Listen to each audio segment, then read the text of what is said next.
Hey, what's up you guys? It's Dorothy and welcome back to my channel. In today's video, we're going to go into another flashback.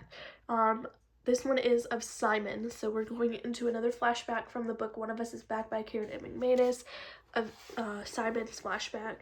It says, Simon, 6 years earlier. This video may contain sensitive topics and foul language. If you do not wish to continue, I suggest you click off the video now. You have been warned. Simon, 6 years earlier. Jake Gordian was so predictable. He's been pulling away from Simon all summer, but now, when he wanted to do something sneaky, who did he call? It was the right call, obviously, but still predictable. Alexander Alton, Simon said, shoving his phone in Jake's face. Her commanding director at work, they couldn't be more of a cliche if they tried. Jake stared at the phone, his jaw working. No way, she can't be hooking up with this guy. He's not even good looking. If you say so, Simon said, shrugging. Jake threw the phone down onto the couch and folded his arms across his chest. What did you hear again at the Ramona house, he asked. That she was packing up a big bag and couldn't wait to go. Simon said he couldn't remember Miss Gordian's exact words, but that seemed close enough. It doesn't make sense, Jake said, frowning. My dad is perfect. Simon managed to hold back his snort, but just barely. People have affairs for all kinds of reasons, he said, gazing around Jake's cavernous living room. It was bright and sunny Saturday afternoon in August, and Mr. Gordian had made a big show of hitting the links, as he called it, when Simon showed up. Miss Gordian, on the other hand, was nowhere in sight. Where is Mommy dearest anyway? Lunch with a friend, Jake said. Uh-huh, Simon said, hoping his sarcasm wasn't lost on Jake. It wasn't one of Jake's hands curled into a fist. He slammed repeatedly into his palm. This is nuts. She's going to ruin everything. I have an idea, Simon said. Jake had only wanted a name, but Simon, of course, went an extra mile. Information was power, after all. Let's ride our bikes past the guy's house and see if your mom's car is there. Jake's eyes popped. It's the middle of the day, he protested. She'd never do that. No offense, but I don't think you know much about what your mom would or wouldn't do in any given situation, Simon said, especially this one. 5 minutes later, they were pedaling toward Alexander Alton's house. Secretly, Simon didn't actually think that Miss Gordian would be there. According to his research, the guy had a wife and 3 kids, so home base wasn't a good choice for an afternoon tryst, but Simon was enjoying Jake's angst. And even more, he enjoyed the thought of whatever chaos might erupt if they caught any sight of a stray Alton. And what if, by chance, Jake's mother's car really was in the driveway? Simon permitted himself a small smile as he coasted down a hill. Her secret would be out. Thanks to him, he couldn't wait to see what might happen next. He had to remind himself, when there was no shiny red BMW in the Alton's driveway, that he hadn't really expected one. No reason to be disappointed. She's not there, Jake said, clearly relieved, as he stopped in front of the house. Told you so.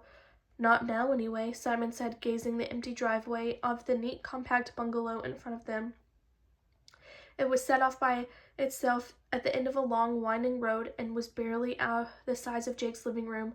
I thought this guy had a big deal job. Why is this house such a piece of crap? Ad agencies don't pay like law firms, Jake said. He sounded almost forlorn as he added, my mom doesn't get it. If it weren't for my dad, we'd be living like this too. Who knows? Maybe you will, Simon said, dropping his bicycle to the ground.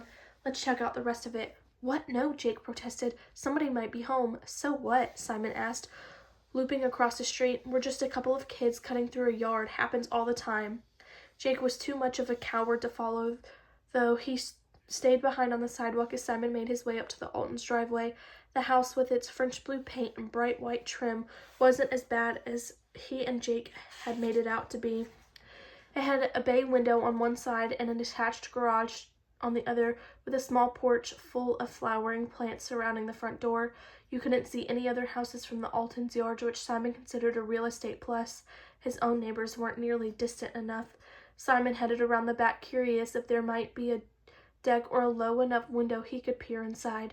Before he got far, though, a voice called out, excuse me? Who the hell are you? He turned to see a girl, a little older than him, lying on a hammock strung between 2 trees. Simon should have noticed her, probably, but no matter. This is what he'd come for. After all, an up-close and personal look at the Altons. Simon Keller, I live down the street, he said, the lie slipping out easily. Sorry about the trespassing. I thought I could get to my house from here, but apparently not. Nobody can get to their house from here. The girl swung her legs over the edge of the hammock, then stood and strode through the long grass until she was a few feet away from Simon.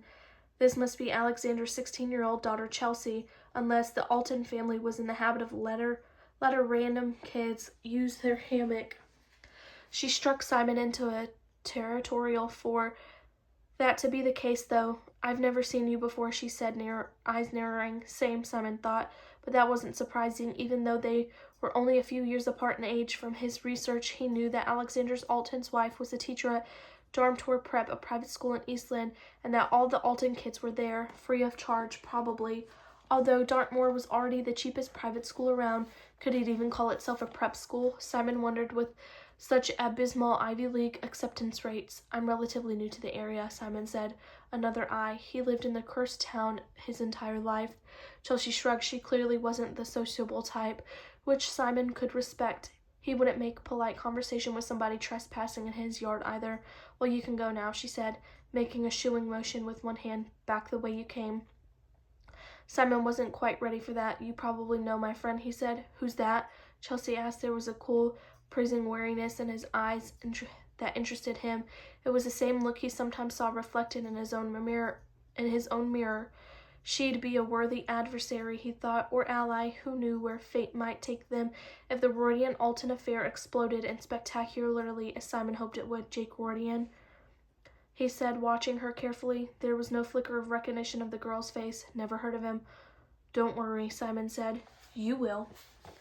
That is the end of this chapter. I will see you guys in the next video. Bye.